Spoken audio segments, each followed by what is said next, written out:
जय गणेश दोस्तों, कैसे हैं आप सभी लोग। एक बार फिर से सभी का बहुत बहुत आभार कि आप लोग फिर से आए हैं अपना समय निकाल के मेरा व्लॉग देखने के लिए। तो चलिए शुरू कर लेते हैं आज का वीडियो। तो आज एकादशी है फ्रेंड्स, और एकादशी वाला कभी भी मैंने कोई दिन आपके साथ शेयर नहीं किया है, तो आज इसलिए कर लिया जिससे कि बता सकूं कि ये एक दिन कैसा रहता है मेरे रूटीन में। तो यहाँ पे अभी पहले तो सुबह सुबह का आपको मैं दिखा रही हूँ, लॉन्ड्री लगी हुई है। आज मैं वॉक पे नहीं गई हूँ। अ, थोड़ा सा एक तो जुकाम भी है, हल्का हल्का फीवर वाली जो वो रहती ना वीकनेस सी, वो भी है। और मतलब इतना नहीं है, लेकिन जाऊं इतना ज़्यादा फ्रेश भी फील नहीं कर रही थी। तो फिर आज छुट्टी मारी और यहाँ पे कपड़े धुल रहे हैं वॉशिंग मशीन में। और अभी वो वाला मौसम आ गया ना जब हवाएं चलती हैं बहुत धूल वाली, तो वही जो है छत से यहाँ पे जाल बना हुआ है, तो उस जो जाल है वहाँ से बहुत ज़्यादा धूल और पत्ते, सूखे पत्ते जो हैं जो छत के गमलों में हैं, वो उड़ उड़ के यहाँ पे आ जाते हैं। तो यहाँ पे अब जितना ज़्यादा आराम ठंड में रहता है, बिल्कुल सफाई नहीं करनी पड़ती, उतना ही ज़्यादा यहाँ पे स्ट्रगल गर्मियों में रहेगा। जहाँ जहाँ पे जाल हैं घर में, जाल होने भी बहुत ज़रूरी है, नहीं तो नीचे वाले फ्लोर में बिल्कुल भी उजाला और जो वेंटिलेशन है हवा का वो नहीं रहता है। लेकिन होते हैं तो उसका नेगेटिव पॉइंट ये है कि गंदगी बहुत ज़्यादा ही आ जाती है। तो जहाँ जहाँ पे जाल होते हैं वो एरिया और उससे रिलेटेड इधर उधर का जितना भी कनेक्टेड एरिया, वहाँ सब में धूल बहुत ज़्यादा हो जाती है। तो यहाँ पे मेरे पास दो ऑप्शन रहते हैं, या तो मैं सीधे धुलाई कर दूँ या फिर मैं सूखा कूड़ा उठा लूँ और पोछा लगा लूँ। धुलाई में इसलिए बार बार नहीं करती क्योंकि एक तो टाइम बहुत वेस्ट हो जाता है उस पानी को मतलब वाइप ऑफ करने में, सुखाने में, और जो है ड्रेन करने में। प्लस यहाँ पे जो आपको, जहाँ पे मैं झाड़ू लगा रही हूँ ना, उसके यहाँ पे आपको एक लकड़ी की पतली सी देखिए यहाँ पे दरवाजे के जो धेली है वहाँ पे लगा हुआ दिख रहा होगा पट्टी सी। तो वो इसलिए लगाई हुई है मेरे हस्बैंड ने क्योंकि यहाँ से चूहे बहुत आते थे, बहुत ज़्यादा गैप था दरवाजे के और फर्श के बीच में, तो चूहे कॉकरोच बहुत ज़्यादा आ जाते थे। तो ये जब से लगाई है उसके बाद कॉकरोच और चूहे आने में तो बहुत ज़्यादा आराम मिल गया। बट जो वॉशिंग एरिया का जो पानी है वहाँ से अगर धुलाई करो तो इधर पानी को पास होने में बहुत टाइम लग जाता है। हो तो जाता है लेकिन काफ़ी सारा समय उसमें चला जाता है, फिर मुझे वहाँ पे पोछे से सुखाना पड़ता है पानी। तो ये वाला जो पानी वाला काम है थोड़ा सा टाइम टेकिंग हो जाता है। जब तक ये लकड़ी की पट्टी नहीं लगी हुई थी तब तक धुलाई करना ज़्यादा आसान था क्योंकि सीधे पानी डाला वो बाथरूम आ जाता था और बाथरूम में वाइपर मार के बाथरूम की सफाई कर लेती थी। तो एक तो वो भी कारण है, दूसरा पानी मैं इसलिए भी ज़्यादा नहीं यूज़ करती हर बार की सफाई में। एक तो पानी बर्बाद बहुत हो जाता है, ज़रूरत नहीं है, कम पानी में काम चल रहा है तो फालतू में क्यों ही टाइम और पानी दोनों में बर्बाद करूँ, ये सोच के फिर मैं सूखा झाड़ू ज़्यादातर लगा देती हूँ। जब नॉर्मल अपनी जो मॉर्निंग में झाड़ू लगती है तब की बात बता रही हूँ आपको। और रोज़ नहीं लगाना पड़ता, मतलब हफ्ते में एक बार लगा लो काफ़ी हो जाता है। और ये जो डस्ट आपको दिख रही है ना, इतनी ज़्यादा फाइन डस्ट होती है, जो रेता उड़ के आता है ऊपर से छत से, कि अगर इसमें एक बूंद पानी पड़ गया और गलती से उस पर हमने पैर रख दिया या चप्पल पड़ गई ना, तो पूरा घर जो फर्श है वो बिल्कुल ऐसा हो जाता है कि मतलब पता नहीं कितने दिन से पोछा नहीं लगा होगा या झाड़ू नहीं लगा होगा, इस तरीके का हो जाता है। तो इसीलिए इस सूखे कूड़े को उठाना और वहाँ पे पोछा लगाना टाइम टू टाइम बहुत ज़्यादा ज़रूरी हो जाता है, क्योंकि ये जो बाथरूम है सबसे ज़्यादा यूटिलिटी एरिया में आता है, वॉशिंग मशीन भी यहीं पर है और ज़्यादातर हम लोग हाथ वगैरह भी यहीं पर धोने के लिए आते हैं क्योंकि किचन के इसके जस्ट सामने पड़ता है ये वाला जो बाथरूम है, इसलिए। तो झाड़ू लग गया, उसके बाद पोछा पोछा जो है लग गया। तो लास्ट जो व्लॉग गया था जिसमें मैंने जो किटी वाली प्रिपरेशन है, किटी नहीं सॉरी गेट टुगेदर वाली जो प्रिपरेशन है वो शेयर करी थी, तो उसके नेक्स्ट डे ही हम दोनों को ही, मतलब मुझे भी और इनको भी फीवर और ज़ुकाम लग गया था। तो उसकी मतलब लास्ट जो व्लॉग गया है उस दिन की थकान कह लो या जो भी कह लो, मतलब अच्छा खासा फीवर हम दोनों को ही आ गया था। तो जैसे तैसे काम हम लोग कर रहे हैं और छोड़ने वाला कोई काम नहीं है। और ये जो लॉन्ड्री है ये तो बहुत ही मस्ट थी आज लगानी, नहीं इसको मैं टाल सकती थी क्योंकि जिस दिन गेट टुगेदर था उसके अगले दिन थर्सडे था, तो थर्सडे को कपड़े नहीं धुलते हैं, तो 2-3 दिन के कपड़ों का ढेर लग गया था।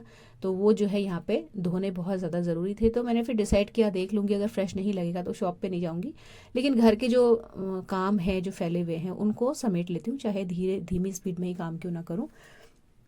तो वो करा जा रहा है। हस्बैंड मेरे लेटे हुए हैं क्योंकि मुझे पहले फीवर आ गया था और उनको एक दिन बाद आया है, तो अभी मैं फ़िलहाल थोड़ा सा ठीक फील कर रही हूँ। और उनको जो है फिर मैंने मना कर दिया था कि आप मत उठो, चाय दे दी थी उन्हें। हम दोनों ही दवाई खा चुके हैं, चाय के साथ थोड़े से 4-5 बादाम ले लिए थे, उसके साथ हम लोगों ने दवाई खा ली थी क्योंकि फ्रूट्स खाने का भी मॉर्निंग में गले में दर्द रहता तो मन नहीं करता। खैर इसके बाद जब सफाई वफाई हो गई उसके बाद जो है सबसे जो काम रहता है कि जहाँ जहाँ पोछा सूख गया है वहाँ वहाँ पे जो भी डोरमेट है या जो भी बिछाने की चीज़ें हैं वो बिछा लेते हैं। तो मंदिर में आसन लगा लिया है। घूमने जाना होता अभी तो मेरे को घूमने की जल्दी रहती, मैं चेंज कर रही होती या कुछ और है इस तरीके का चलता, बट अभी जाना नहीं है तो धीरे धीरे अपना काम कर रहे हैं। एकादशी है तो आज मैं भगवान जी को स्नान भी कराती हूँ, तो थोड़ा सा एक्स्ट्रा टाइम वैसे भी मैं लेके चलती थी चाहे मुझे घूमने जाना होता या नहीं भी जाना होता। तो यहाँ पे आसन लगाया, उसके बाद जितने भी बर्तन होते हैं वो सारे धुलेंगे पीताम्बरी से। तो वैसे ही जो तांबे के बर्तन हैं पूजा वाले, इनमें से जो जल का लोटा होता है और जो एक छोटा सा पात्र होता है ना जिसमें जल होता है और चम्मच होती है, उसका नाम मैं भूल गई अभी, वो और जिसमें अक्षत रोली और कुमकुम हम लोग भिगाते हैं वो वाली प्लेट, ये 3 चीज़ें मेरी हमेशा रोज ही धुलती हैं पीताम्बरी से। लेकिन जब कोई त्योहार हो या जो कोई इस तरीके का बड़ा दिन हो, पूर्णमासी या एकादशी कुछ इस तरीके का, तो सारे ही जितने पीतल के बर्तन हैं वो सबको निकाल के फिर मैं अच्छे से साफ कर लेती हूँ। तो तरीका मेरा एक ही है, सारे बर्तन जितने भी तांबे पीतल के हैं किचन से ले आए, मंदिर से ले आए सॉरी, और उनमें उनको एक बार पानी से धो के उनमें जो पीताम्बरी है उसको अच्छे से चिपड़ के रख दो। तो पीताम्बरी अपना काम कर लेती है और हाथों के संपर्क में कम आती है पीताम्बरी, ऐसे तो हाथ भी नहीं फटते हैं। अदरवाइज जो लोग पीताम्बरी यूज़ करते हैं उन लोगों को पता होगा कि पीताम्बरी से हाथ कितना ज़्यादा जो स्किन है वो डैमेज हो जाती है। लेकिन अब आदत ऐसी पड़ गई है कि जो मंदिर के बर्तन है वो मैं गंदे नहीं देख सकती। और एक बार मैंने नींबू वगैरह से भी ट्राई किया था, लेकिन उतनी अच्छी चमक नहीं आती बर्तनों में जितनी ये पीताम्बरी एक मतलब कुछ सेकंड्स में ही साफ़ कर देता है। तो ठीक है, ये इसी से धोती हूँ मैं। तो यही करती हूँ मैं, जो है पीताम्बरी अच्छे से सारे बर्तनों में अच्छे से चुपड़ के रख दी, और थोड़ी देर बाद 10-15 मिनट बाद इसको जो है एक हाथ मारा और पानी से धो दिया, तो बर्तन बिल्कुल साफ़ हो जाते हैं और मेहनत भी नहीं करनी पड़ती है।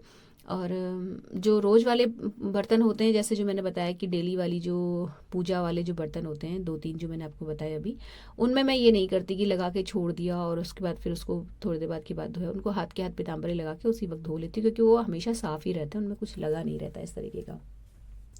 तो इसके बाद जो है बर्तनों में पीताम्बरी लगा के सिंक में जितने भी बर्तन थे वो सारे मैंने धो के रखे। और यहाँ पे आगे मैं लॉन्ड्री वाले एरिया में, तो यहाँ पोछा झाड़ू सब कुछ लग चुका है और जो कपड़े हैं इनका फाइनल लॉट था। आज मैंने रजाई का कवर वगैरह सब कुछ धोया है, क्योंकि अब रजाई ओढ़ने का मौसम रहा नहीं और फिर मतलब जो रजाई है वो फालतू में पड़ी हुई गंदी हो रही है। तो मेरा प्लान है कि पहले इसका जो कवर है उसे धो के सुखा लेती हूँ, उसके बाद रजाई में भी धूप लगा के उसमें नैप्थलीन बॉल्स डाल के रख दूंगी उसको भी बेड बॉक्स में। क्योंकि अब जो है रजाई तो हम लोगों ने इस बार बिल्कुल ओढ़ी ही नहीं है, मतलब नाम मात्र को कुछ ही दिन के लिए ओढ़ी है। पूरा टाइम हम लोगों ने कंबल ही ओढ़ा है, मतलब इतना ज़्यादा ठंड मुझे नहीं लगी, पता नहीं क्यों। रजाई हम लोग की इस बार बहुत कम यूज़ हुई है। तो इसके बाद जो है जितने भी सारे कपड़े कुपड़े जो धोए थे वो फैला दिए, और नहा के पीताम्बरी से जो बर्तन मतलब लगा के रखे थे उनको अच्छे से वॉश कर लिया, तो बढ़िया अच्छे से चमक जाते हैं। और जब ऊपर गई थी कपड़े फैलाने ना, तो एक गुड़हल का फूल लगा हुआ था, ये मैंने तोड़ लिया। और उसके बाद जो है मैं भगवान जी को स्नान कराऊंगी। तो ये पीले कपड़े उसी दिन के हैं, बसंत पंचमी के। उसके बाद से मैंने जो है भगवान जी आज स्नान कराऊंगी और उसके बाद मंगल को स्नान कराऊंगी। इस तरीके से चलता है, मतलब मैं डेली नहीं स्नान कराती। कई लोग पूछते हैं कि क्या आप भगवान जी को डेली स्नान कराते हो, ऐसा नहीं करती मैं। इतना देखिए, ना तो हम लोगों के लिए, गृहस्थ लोगों के लिए इतना संभव नहीं है कि हम डेली इस तरीके से सेवा कर पाएँ। और उतना ही शुरू करिए, हमेशा से ही मैंने यही बोला है कि आप चाहे पूजा पाठ हो या कोई भी विधान हो, जितना आप अपनी ज़िंदगी भर में निभा सके अपने बुढ़ापे तक, उतना ही शुरू करिए। ज़्यादा शुरू कर देते हम लोग, उसके बाद नहीं कर पाते तो फिर वहम आता है। और ये भगवान जी के जो मैं वस्त्र बुन रही थी ना, आपसे बहुत पहले मैंने कुछ ब्लॉग पहले शेयर किया था, और तो वो अब बन चुके हैं। जो डिज़ाइन तब डाला था वो तो नहीं कारगर हुआ, उसके बाद दोबारा से मैंने उधाड़ के ये जो है इनको बिना है, और ये बहुत बढ़िया मुझे सेट लगा। और संयोग देखिए, आज एकादशी भी थी और शनिवार भी था, तो जो है दोनों, मतलब शनिवार के दिन नीला पहनाते हैं भगवान जी को, ऐसा चला आ रहा है हमारे घर में। तो ये एक अच्छा मतलब संयोग हो गया कि जो कपड़े थे जो बुने थे मैंने क्रोशिया से, वो भी नीले रंग के ही थे। तो भगवान जी को बैठा के उनकी अच्छी सी पिक्स वगैरह खींच लेती हूँ मैं, और जिस दिन मैं कुछ अलग सा सजाती हूँ भगवान जी को, उस दिन अपना व्हाट्सएप स्टेटस भी अपडेट करती हूँ ज़रूर से। तो ये जो जितने भी वस्त्र हैं, ये पुराने जो पहने हुए थे, इनको डब्बे में रखा। और अब जब गर्मियों में अपने मैं कपड़े रखती हूँ जाड़ों वाले, तब उसी टाइम पे भगवान जी के जितने भी कपड़े ये धुलते हैं इजी वाले पानी से, और इनको भी रखा जाता है, और साथ ही फिर मैं अपने भी कपड़े रखती हूँ। और सेम ऐसा ही विंटर्स आने से पहले होता है। पहले जो है भगवान जी के कपड़े निकलते हैं, उसके बाद फिर मैं अपने गर्म कपड़े निकालती हूँ, इस तरीके से चलता है। तो ये हुआ जी मंदिर का काम। पूजा करी उसके बाद, और फिर आ गई मैं इधर अपना ब्रेकफास्ट के लिए। तो एकादशी के दिन कुकिंग कुछ होती नहीं, क्योंकि हम दोनों का व्रत रहता है, हस्बैंड वाइफ का, और बच्चे घर में है नहीं, तो कुकिंग ऐसा कुछ होती नहीं है। और जब से हम लोगों ने व्रत लेना शुरू किया है, तो मतलब अभी हमने जो ये वाली एकादशी आई थी ना, ये क्या आती है दिवाली से पहले, वृद्ध एकादशी, तो तब से हमने, देव उठानी एकादशी जिसे कहते हैं, तब से हम दोनों ने व्रत उठाया था। तो मेरी जो मदर इन लॉ है वो वैसे भी एकादशी के दिन चावल नहीं खाती थी। तो फिर हम लोगों के घर में जब बनना ही बंद हो गया एकादशी के व्रत की वजह से, तो फिर दीदी ने, जो हमारी सिस्टर इन लॉ है, उन्होंने बोला कि अब तुम एकादशी के दिन सिर्फ एक मदर इन लॉ के लिए खाना मत बनाना, हम लोग देख लेंगे, क्योंकि मॉर्निंग में ब्रेकफास्ट थोड़ा सा ज़्यादा बना लेते हैं वो लोग, और वो दिन में उनको दे देते हैं गर्म करके। अच्छा, इसके बाद अपने रोज़ के काम शुरू हो गए। तो ये डिब्बों की सफाई कंटिन्यूअसली चल रही है मेरी। जब से मैंने एक डिब्बा मेरा कुछ खाली हुआ था, तो उसको खाली किया और उसको धो के फिर दूसरा डिब्बा जो है वो उसमें ट्रांसफ़र किया, वो उसे खाली किया। इस तरीके से मैं डिब्बे धो लेती हूँ, और जो किचन है वो रेगुलर बेसिस में साफ़ सुथरी बनी रहती है। तो जो ये वाला सेट है डिब्बों का ब्लू वाला, ये पूरा का पूरा मैं धो चुकी हूँ, और धुलने के बाद देखिए कितना बढ़िया चमकता है। ये ओपन किचन है मेरी, तो इसमें जो तेल तूल उड़ता है ना, वो जल्दी लगता है डिब्बों में, चिपचिपे जल्दी हो जाते हैं, तो मुझे वॉश टाइम टू टाइम करने पड़ते हैं, नहीं तो किचन जो है सामने से बुरी दिखती है, गंदी सी दिखती है। क्योंकि ये जो डाइनिंग एरिया है, ज़्यादातर लोग जो आते हैं ना ड्राइंग रूम में कम बैठते हैं, यहाँ पे ज़्यादा बैठते हैं, और किचन सामने दिखती है। तो किचन जो है मेरी साफ़ रहनी बहुत ज़रूरी है। इसलिए भी ज़रूरी है क्योंकि थोड़ा सा यहाँ पे आके लोग बैठते हैं, प्लस अपनी आँखों को भी बुरा लगता है अगर डब्बे वगैरह साफ़ नहीं रहते हैं। तो वो वाले जो डिब्बों का सेट है वो धुल गया। अब ऐसे ही कभी कोई दाल का डिब्बा खाली होगा, तो फिर दाल के जितने भी डिब्बे हैं इसी तरीके से रोटेशन में मैं धो लेती हूँ। इसके बाद पपीता खाया मैंने, हस्बैंड का रख दिया कट करके। और ये जो है दूध, बादाम वाले दूध के लिए मैंने बादाम भिगो के रख दिए हैं। बादाम जो है, अगर मुझे पहले मन करता है दूध पीने का तो मैं दूध पी लेती हूँ, बट अभी मन भी नहीं कर रहा था, तो फिर मैंने बादाम भिगो के रख दिए। दोपहर में सोचा है कि बनाऊंगी और हस्बैंड के टिफ़िन में भिजवा दूंगी। लेकिन फिर ऐसा कुछ हुआ कि दोपहर में मन ही नहीं किया दूध पीने का। मतलब पूरा दिन मैंने सिर्फ पपीता खाया था, हम दोनों ने ही, और पूरा दिन चल गया, बिल्कुल भी भूख ही नहीं लगी। और उसके बाद दिन में मैं जब दुकान से आई हूँ यहाँ पे, तो वही अपने छत पे कपड़े वपड़े तहाए, थोड़ी देर धूप सेकी। रोज़ का आजकल मेरा यही रूटीन है, धूप सेकने का यही टाइम बन गया अपने आप ही। पहले मैं मॉर्निंग में सेकती थी, लेकिन मॉर्निंग में नहीं हो पा रहा है अब। तो अब ये जो 3 से 4 बजे की जो माइल्ड सी धूप रहती है ना, इसमें मैं बैठ जाती हूँ। जब घर आई थी ना, तो एक नाइट सूट वाली शॉप से मैं ये लेके आई थी, शनील वाला, वेलवेट वाला, कह सकते हो आप, नाइट सूट कह सकते हो, या घर में पहनने के लिए ड्रेस टाइप की। तो ये मतलब मुझे वहाँ पे अच्छा लगा था, तो मैं ले आई थी। मटेरियल वगैरह सब कुछ अच्छा है, थोड़ा सा मुझे महंगा लगा ये, और मतलब कितने का दिया उन्होंने, शायद 1400 समथिंग का दिया था। लेकिन ना मतलब अभी तो मुझे अच्छा लग रहा था, घर आके मुझे इसका कलर नहीं पसंद आया। इतना ग्रे था, बट ऐसा ग्रे नहीं था कि पहनने के बाद खिलता। तो मैं अभी उसको पहने हुए हूँ उस ड्रेस को, और मैं चाय जो है अपना पी के फिर डांस की अपनी प्रैक्टिस करने आ गई थी। तो मैंने ये ड्रेस इसलिए नहीं उतारी थी क्योंकि थोड़ी देर पहनो तभी चीज़ का पता चलता है। तो जब मैं कर रही थी ना यहाँ पे डांस, तो मुझे रियलाइज़ हुआ कि थोड़ी सी अनकंफर्टेबल जो है इसका पजामा हो रहा है मुझे। तो फिर मैंने इसे फटाफट से चेंज करे कपड़े, क्योंकि मैं नहीं चाहती थी कि ये पसीना वसीना कुछ इसमें लगे, क्योंकि चेंज मुझे करनी पड़ेगी ऐसा मुझे लग रहा था। तो फिर मैंने इसके बाद पहले इसको चेंज करके हटाया और उसको थोड़ा सा फैला दिया, और उसके बाद फिर अपने जो रोज़ वाला नाइट सूट है उसको पहन के फिर मैं अपना डांस की प्रैक्टिस में आ गई हूँ। तो ये मेरा ज़्यादातर शाम का यही रूटीन रहता है, कोई एक डांस में पकड़ लेती हूँ और उसकी प्रैक्टिस करने लगती हूँ, तो थोड़ा सा चेंज भी हो जाता है, और मतलब मन भी ठीक सा बना रहता है। आप कोई एक्सरसाइज, किसी भी फॉर्म का एक्सरसाइज पकड़ सकते हो, चाहे योगा करो, प्राणायाम करो, जुम्बा करो, डांस करो, इससे मूड फ्रेश तो होता है। खैर, और जब आप अकेले रहते हो ना, तो ये सारी चीज़ें बहुत हेल्प करती हैं। खैर मतलब आधा घंटा पौन घंटा तक मैं करती हूँ, उसके बाद ये सारा सामान यहाँ से उठाया, अपना स्वेट शर्ट, शूज़ वगैरह, और उसके बाद अपना आ गए किचन में। तो किचन का मैं अभी आपको हाल दिखाऊं, तो मैंने चाय बनाने के बाद आलू बॉईल होने के लिए रख दिए थे, और डांस जब मैं कर रही थी तो बीच में से आके जो गैस है उसे ऑफ़ कर दिया था मैंने। तो ये आलू बॉईल हो चुके हैं। एकादशी के व्रत के दिन सबका अपना अपना अपना तरीका होता है, लेकिन जैसा मतलब मैंने सुना है, और मतलब ज़्यादातर मैंने लोगों को देखा है, इसमें अन्न का सेवन नहीं करते हैं, ऐसा कुछ होता है। तो या तो कूटू खाया जाता है, या सिंघाड़े का आटा, ऐसी चीज़ें खाई जाती हैं जो फलाहार में आती हैं। लेकिन मुझे ना कूटू का आटा पसंद है, और सिंघाड़े का जो आटा है मैंने कभी बनाया नहीं, तो मैं कह नहीं सकती कि कैसा होता होगा। तो मुझे सबसे अच्छा तरीका यही लगता है कि जब अन्न का ही त्याग करना है तो फिर अच्छे से ही त्याग कर दो। मैं सिर्फ, हम लोग आलू बनाते हैं, सेंधा नमक डाल लेते हैं इसमें, और इसी को खा के हमारा जो व्रत है आज का संपन्न हो जाता है। और जो एकादशी के व्रत का जो पारायण होता है वो हमेशा द्वादशी के दिन किया जाता है। उसका भी एक मुहूर्त होता है स्पेसिफिक, तो याद रहती है तो मैं मुहूर्त के अंदर अंदर मतलब उसी टाइम के अंदर इसका जो पारायण है वो कर लेती हूँ। नहीं याद रहती है तो फिर नहीं ही रहती, फिर तो कुछ नहीं कर सकते। तो यह है कि इसका जो पारायण है द्वादशी के दिन थोड़े से चावल खा के किया जाता है। और आप एकादशी के दिन पूरा दिन फलाहार खा के ही रहते हैं, पूरा टाइम फल या दूध जो भी आप खा लो। शाम के टाइम पे एक टाइम पे आप नमक जो है सेंधा नमक ले सकते हो, अन्न नहीं खाना होता है। और बाकी कई लोग अपनी सहूलियत के हिसाब से मैं देखती हूँ उम्र को देखते हुए धीरे धीरे चेंजेस कर लेते हैं और अपनी जो एकादशी वाले व्रत के दिन अन्न को भी शामिल कर लेते हैं। And that is perfectly okay, कोई प्रॉब्लम नहीं है उसमें। उम्र के हिसाब से और सहूलियत जैसी जैसी सबको हो उस हिसाब से अपने को चेंज कर लेना चाहिए। अभी फ़िलहाल मैं और मेरे हस्बैंड हम दोनों ही इस तरीके का व्रत रख रहे हैं कि हम लोग किसी भी तरीके की पूड़ी या पराठा नहीं बनाते हैं, ना ही कूटू के आटे का ना ही सिंघाड़े के आटे का।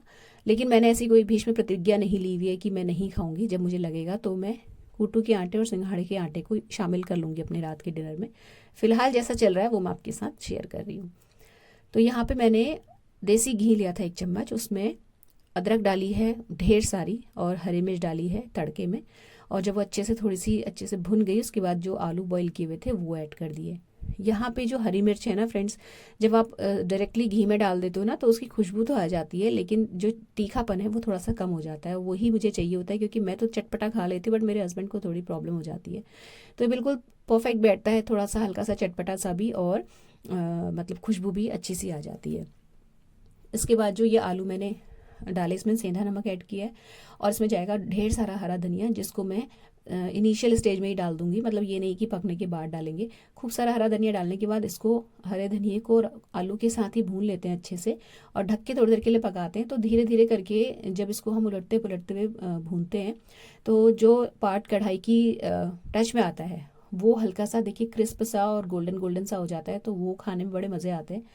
तो ये इस तरीके से जो है हम लोगों के आलू बनते हैं आज के दिन। कई बार मैं इस तरीके से नहीं बनाती, सिंपली देसी घी डाल के आलू डाल देती हूँ और जो देगी मिर्च है वो डाल देती हूँ, बस इसके अलावा और कुछ नहीं। तो वो भी बहुत बेसिक सा फ्लेवर अच्छा लगता है। कभी बनाऊंगी नेक्स्ट किसी एकादशी के व्रत में तो आपके साथ उसकी रेसिपी भी ज़रूर शेयर करूँगी। तो जब ये बनाया ना मैंने तो ध्यान आया कि मतलब इसमें हरी चटनी भी तो पीस सकते हैं, क्योंकि मैंने आज तक अभी अपने एकादशी के व्रत में चटनी पीस के नहीं खाई है। लेकिन फिर ये लगा कि चलिए टमाटर मना किया जाता है इस व्रत में और हल्दी वगैरह मना की जाती है, तो अगर टमाटर मना किया जाता है तो नींबू तो नहीं किया जाता ना। ये सोच के फिर मैंने हरा धनिया, नींबू का रस, हरी मिर्च और वही मूंगफली वाली जो अपनी रोज की चटनी है जो मैं कई बार आपके साथ शेयर कर चुकी हूँ, वो जो है पीस के बना ली चटनी। तो आज थोड़ा सा डिटेल में बता दे रही हूँ आपको। मूंगफली दाना, ये जो सिंग दाना होता है, इसको लेना है हमने और इसके ये कि मेरे पास भुने हुए रखे हैं, उस दिन गेट टुगेदर वाले दिन मैंने इसको तेल में फ्राई करके रखा हुआ था। तो इतने ही दाने लेने हैं फ्रेंड्स, इससे ज़्यादा दाने नहीं लेने हैं। अगर आप चटनी बनाने वाले हो तो ज़्यादा अगर मूंगफली आप ले लोगे ना तो फिर मूंगफली का ही फ्लेवर आता है चटनी में और जो कि उतना अच्छा लगता नहीं है।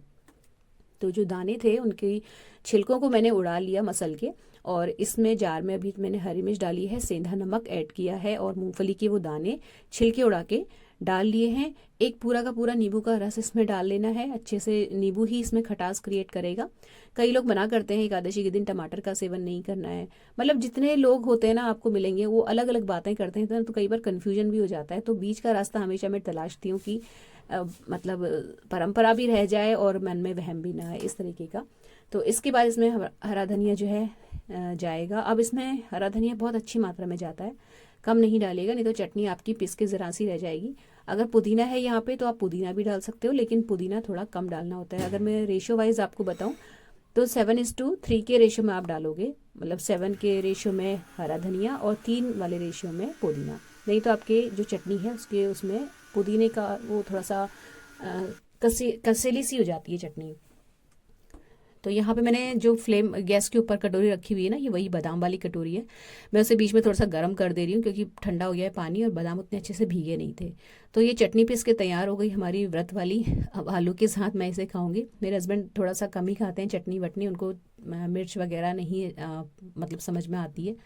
अब मैंने आलू में ज़्यादा मिर्च नहीं डाली ना तो मेरे को चटपटा खाने के लिए चटनी काम आ जाएगी। और ये पहली बार है जब मैंने एकादशी के व्रत में चटनी पीसी है, तो पीसी है तो आपके साथ शेयर भी कर दी है। आलू अच्छे से भुन गए, तो उसके बाद जो है फिर मैं, कई बार ऐसा होता है कि मैं हस्बैंड के लिए वेट करती हूँ, लेकिन कई बार मैं खा लेती हूँ क्योंकि मुझे बहुत ज़ोर की भूख लगी रहती है इस वक्त तक, और मैं फिर ज़्यादा वेट नहीं करती। तो जब आलू भुन गए उसके बाद फिर ये जो बादाम है इनके छिलके मैंने उतार लिए। तो भीगने के बाद बादाम का छिलका बहुत इजीली उतर जाता है, मतलब ऐसा नहीं कि आपको नाखून की हेल्प से इसको छीलना पड़ेगा। बहुत ही मतलब, क्योंकि हमने इसे गर्म पानी में भिगोया था ना, तेज़ गर्म पानी में, इसलिए अगर हम इसे ठंडे पानी में भिगोते तो इसको हमें छिलका उतारने में थोड़ा सा स्ट्रगल करना पड़ता है। ये बस हमें देखिए इस तरीके से मैं पीछे से ऐसे पिचका सा रही हूँ, इसका छिलका उतर के हाथ में आ जाता है।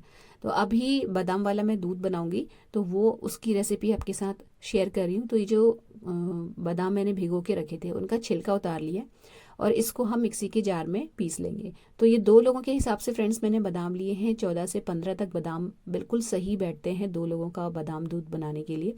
इसको जो ज़रा सा जो है दूध डाल के मैं इसे पीस लूँगी। अगर आप ज़्यादा मात्रा में पीस के रखना चाहते हैं बादाम का पेस्ट तो पीस के रख सकते हैं फ्रिज में, तब उसे आप दूध डाल के मत पीसिएगा, पानी डाल के पीसिएगा, नहीं तो ये ख़राब बहुत जल्दी हो जाता है।